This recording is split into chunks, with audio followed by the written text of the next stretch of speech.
یکم محرم په مناسبت سره چې په دا روز باندې عمر فاروق رضی الله تعالی عنہ شهید شوی دی. تاسو به اوریدلی چې د یکم محرم نه والا تر 10 محرم پورې شیعهګان ماتم مناوي او هغه ماتم د حضرت حسن و حسین رضی الله تعالی عنہ په دغه کې مناوي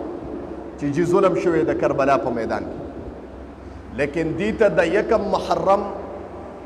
هغه ظلم نه ښکاره کیږي کوم چې د عمر فاروق رضی الله تعالی عنہ سره شوی او دا مناسبت داسې دی چې نبی اسلام مبارک فرمایي چې اللهم اعز الاسلام باحب الرجلين من عمر بن الخطاب رضی الله عنه. خدای د اسلام لا په دو عمرینو کې په یو عمر باندې خدای عزت ورکا. نو زه به یو جمله ووایم چې اسلام ته عزت د عمر فاروق د وجې نه ملو شوی دی او د هغې مناسبت سره د عمر فاروق په سیرت باندې دوه درې خبرې کوم. د هغه عدل و انصاف ویم، د هغه سیرت و صورت ویم او د هغه عظمت و منزلت ویم او بیا آخره کې د شهادت خبره کوم او دعا کو ختمو انشاءالله. د عمر فاروق رضی الله تعالی عنہ په اسلام کې څلوېښتم نمبر دی چې دا څلوېښتم مسلمان شوی دی. د اسلام ابتدا چې وشوه بدأ غریبا، اسلام غریبو، کمزوریو، پکې افراد لږو، 37 افراد 38 افراد مسلمانان شوي. نبی علیہ الصلوۃ والسلام مبارک چې اعلان نبوت وکړ بار د عبدالله ابن جدعان رضی الله تعالی عنہ د کور مخې ته روانو ابو جهل ولیده چې د اسلام ابتدا شروع کړې ده، دې بنده د نبوت دعوه کړې ده او د یو الله د کلمې دعوت کوي. نو ډیره غوسه ورغلې وه، یو لوټه یو کاڼی ونیو چې هغه سوکدار کاڼی او نبی علیہ السلام مبارک یې پې وویشته. نو د هغې د وجې نه هغه سوکه د نبی علیہ السلام په بدن کې ننوته.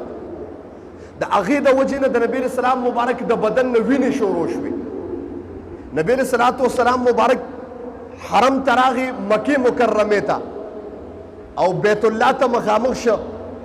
او په سجده شه چې خدای اسلام کمزور دی، وینې بهیږي د محمد رسول الله نه په سجده خدای ته پروت دی. وایي دې کې د تره زوی حضرت حمزه راغی چې ویې کتل نبی علیہ السلام زخمی دی، ترنه تپوس کوي دا ولې؟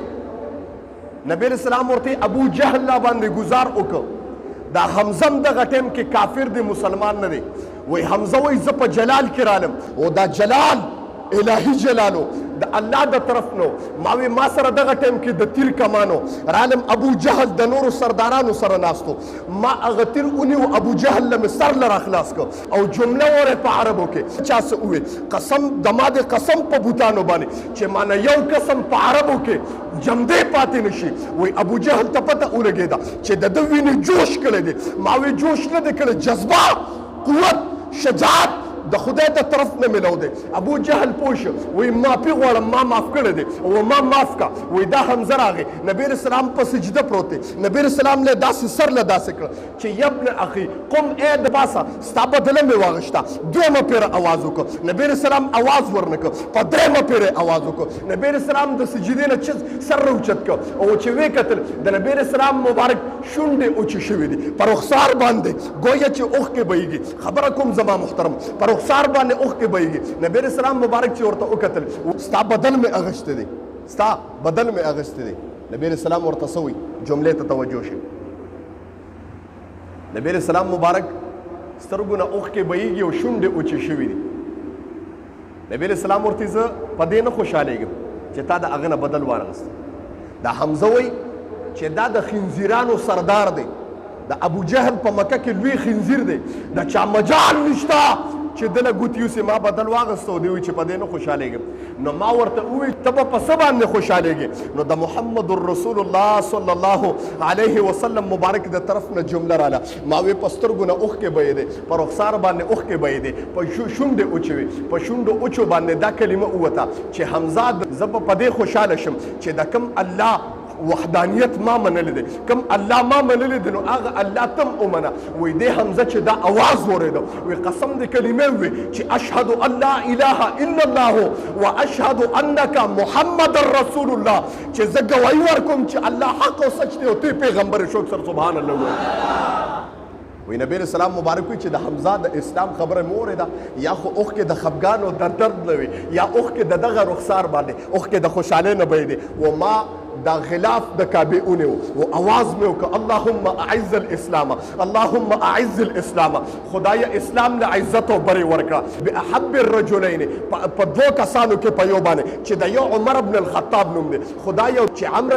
ابن هشام دا ابو جهل د ده نامه عمرو او د نبی اسلام مبارک چې کوم شاګرد دی ما ووې دا عمر دی تاسو ته یو ناشنا جمله ویم یو مرید دی او یو مراد دی صحابه چې څومره دي دا ټول د نبی اسلام مریدان او شاګردان دي نبی اسلام مبارک ته په خپل اسلام باندې راغلی دي او اسلام قبول کړي لیکن یو مراد النبی دی یو مراد النبی دی چې هغه د نبی اسلام مراد دی چې هغه عمر فاروق دی چې د کعبې غلاف نیولې دی او الله نه سوال کوي چې ربا ما د عمر پکار دی وای د عمر ګویا چې توره را بار کړی دا په جلال کې راغلی دی چې حمزه مسلمان شو که دا سلسله داسې اوچلې ده اسلام ته براءت ملاویږي اسلام ته قوت ملاویږي اسلام ته زور ملاویږي ګویا موږ ناکامه کیږو عمر توره د کاس نه رسته ده را روان دی چې نن د اسلام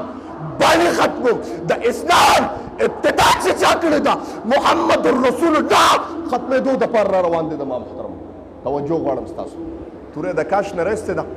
د نبی اسلام د ختمېدو دپاره را روان دی نو یو کس ورله مخې له ورغی چې نعیم ابن عبدالله یې نامه ده چېرته روان عمره ډېر جذباتو کې او دا دغه داسې دی چې د عربو سور ور دی د شګو اور کړی دی او خلک ګویا چې روان هم دي د دیوالونو سیټ سیټ ته روان دي او ستا په تندي باندې ماته د جلال خوله ښکاره کېږي چېرته روان عمر ورته وایي نن د اسلام بانی چې کوم دی هغه ختمو د اسلام چې کوم بانی دی هغه ختمو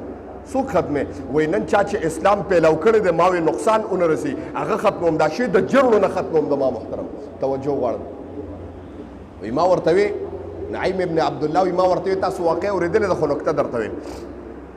د نبی اسلام غلاف نیولې چې اللهم اعز الاسلام باحب الرجلين من عمر بن الخطاب خدای اسلام له په عمر باندې دغه ورکا دغه پیغمبر د کعبه غلاف نیولې او د خدای نه عمر غواړي کعبه غلاف نیولې د خدای نه عمر غواړي بل طرف ته عمر دی د نبی اسلام سر غواړي معاذ الله اوس ګویا چې دعا ټکراویږي د نبی اسلام دغه سره وی ماته چې اول ورسه د خپل کور ته پوسو کا ته چې د چا پس روانه ستا خور فاطمه ابن الخطاب هغه خو د محمد رسول الله غلامي او نوکرې ته ده هغه د نبی اسلام غلامي قبول کړه کور ټیک کا بیا واپس ځه وی عمر وی جلال می نورم سیوا شو رالم دروازه می ډبوله ما د قران آیاتونه اوریدل دروازه مې دکه ورکړه په تیزه باندې چې مې وکتل وی خور مې زر قرآن پټ کړ هغه ټایم کې قرآن داسې قرآن نو هغه ټایم کې قرآن په سرمنو لیکلی شو هغه ټایم کې قرآن په ګټو لیکلی شو هغه ټایم کې قرآن د کجورو په پاڼو لیکلی شو یا هغه ټایم کې قرآن د صحابو په سینو لیکلی شو د ما محترم وی دروازه مې جوش کې کلو کړه ورننوتم او خور مې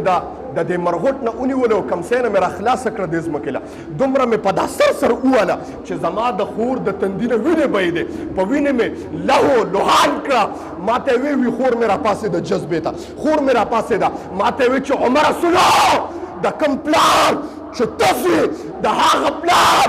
زر لورم وای ما چې د کوم ذات کلمه ویلې ده دا بدن نه ساه وتی شي لیکن د هغه لمن پرېښودو ته تیار نه یم عمر وی ما وی قسم دی چې دا کوم ذات دی دا کوم ایمان او جذبه ده چې یو زنانه کې دونه جوش پیدا کو ما وی دا تاسو څه وایې وی ما ته قرآن وړاندې کو ما ته چې عمره ته پلیتې قرآن ته ګوتې موړه ما وی څه چلو کوم چې دا قرآن ولیدم نن عمر لاړه عمر غسل خانې ته ننوته غسل یې وکړه دننه زما نبی اسلام مبارک محمد رسول الله غلاف نیولې دی اللهم اعز الاسلام باحب الرجلين من عمر بن الخطاب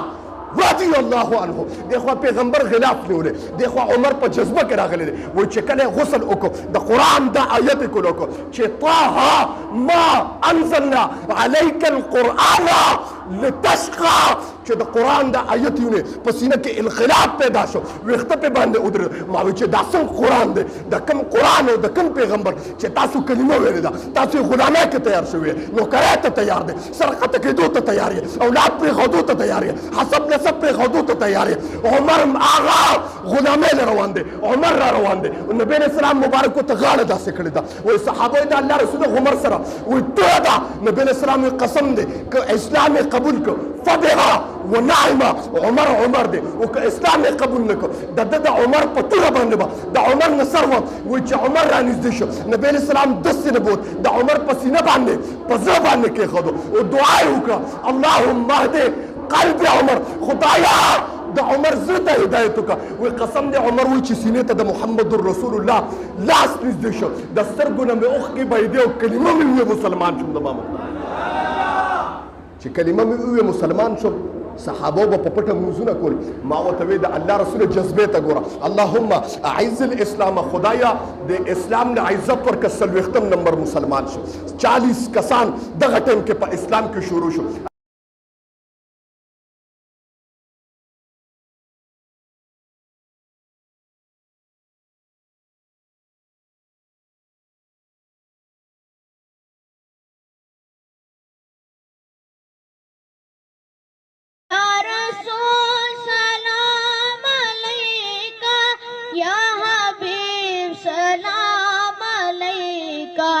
सलाम